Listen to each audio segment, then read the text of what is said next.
Hey, what's up guys? Welcome to this little space exploration game called Lifeless Planet. This is a bit of a classic indie game coming out back in 2014, receiving some pretty good feedback. This is the type of game you could randomly stumble across, get on sale, or find in a bundle, but the question is it still worth playing?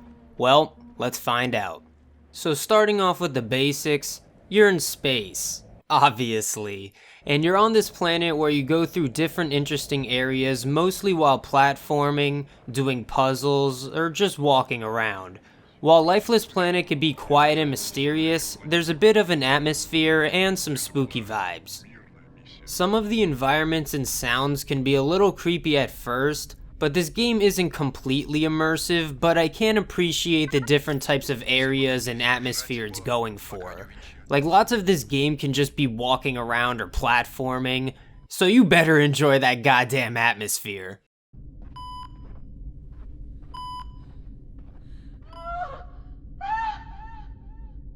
When it comes to the platforming and puzzles, they weren't anything too special, but it's better than just walking around for a few hours.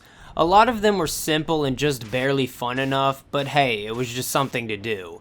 If you actually want to watch a mentally unstable review of this game, Worth a Buy expresses his mental breakdown of a review about this game's simplicity, just to put it nicely. Now, my opinions might not be as strong as Worth a Buy's, but I do see where he's coming from about this game basically being a walking simulator, and I think that's where a matter of perspective comes into play. Because I'm pretty chill, and sometimes an easy person to please when it comes to video games.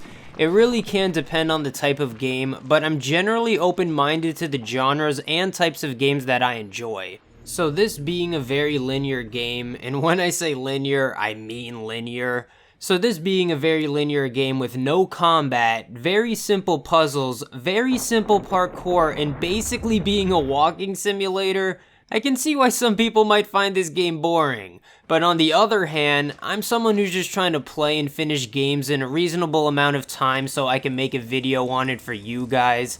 So I don't entirely mind this game being very linear and having simple puzzles, or only being 4 hours long. But just because I'm more tolerant of things that normal people shouldn't be tolerant of, doesn't mean I'll ignore these possible flaws.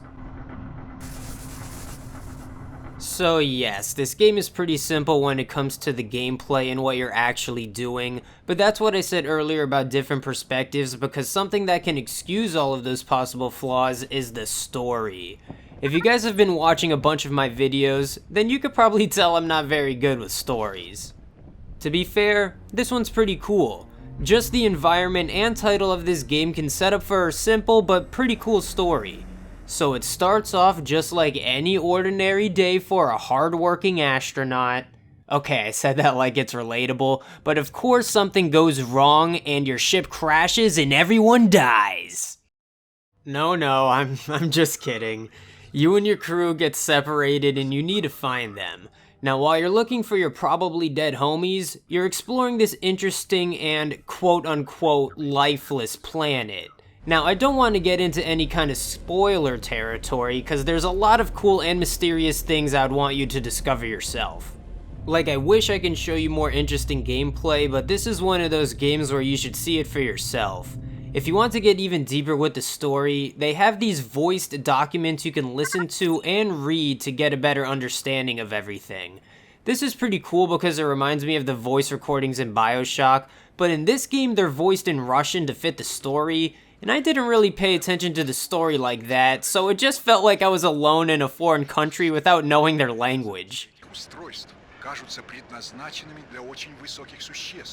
Like, I didn't understand it, but it added some mystery, I guess. Luckily, if you do want to understand it, this game is fairly short and there's plenty of documents to read and collect. Speaking of documents, there were some achievements to keep me playing until the end.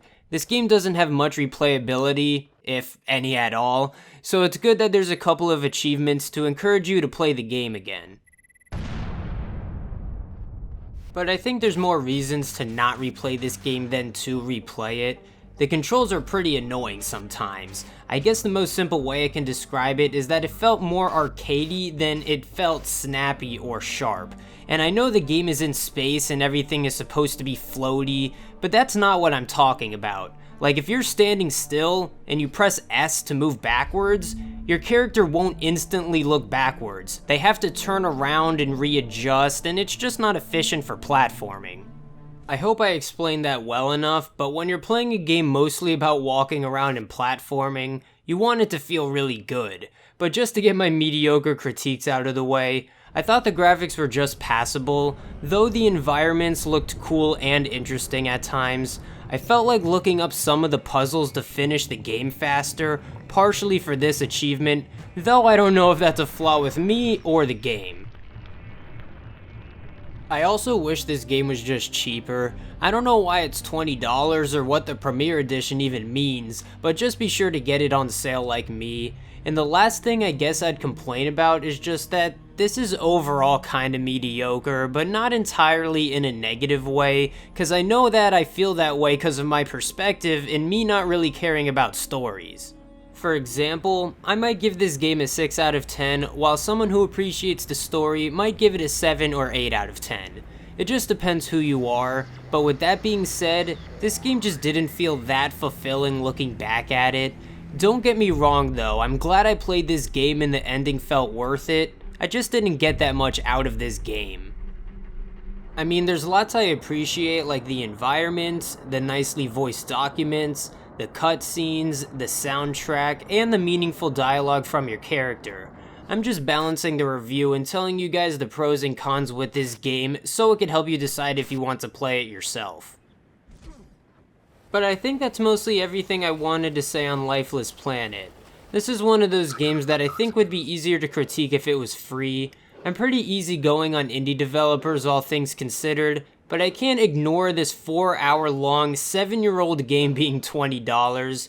But I hope I said enough in this review for you to decide if you want this game or not. I also avoid talking about a few things because I wanted you to experience it yourself, so this game has a few more mysteries you might not know about.